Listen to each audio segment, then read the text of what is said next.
আচ্ছা ভাই, আপনাকে তো এর আগে কোনোদিন দেখিনি, আপনার বাড়ি কোথায়? আমার বাড়ি এই গ্রামে। কই, আপনাকে তো আগে কোনোদিন এই গ্রামে দেখিনি। আপনি আমাকে লেনদেন করবেন না, আপনার অনেক ছোট আমি।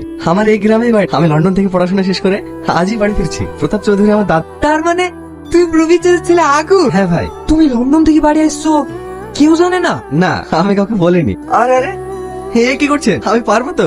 তাই বললে হয়? তুমি আমাদের গ্রামের গর্ব, জমিদার বংশের একমাত্র উত্তরাধিকারী। আরে আরে, দেখে চলতে পারেন না? আপনার লাগেনি তো? না না, আমার এক চোখের ফুলগুলো সব নষ্ট হয়ে গেল। মা এখন বকবে। ভয় পাবেন না, আমি কুড়িয়ে দিচ্ছি। আমি পারবো, আপনাকে করতে হবে না। কেন, একটু হেল্প করলে ক্ষতি কি? বাহ, ফুলটা তো দারুণ সুন্দর দেখতে। একদম। এটার দাম কত? কেন, ফুলটা আপনার খুব পছন্দ? হ্যাঁ, পছন্দ বলেই তো জিজ্ঞেস করলাম। এটা রাখুন। সব ফুলগুলো বিক্রি করে তো এত টাকা হবে না। আপনি এত টাকা দিচ্ছেন কেন? পছন্দ হয়েছে তাই। তাই বলে আপনি এত টাকা? আরে রাখুন তো। ঠিক আছে, আমি আসছি তাহলে।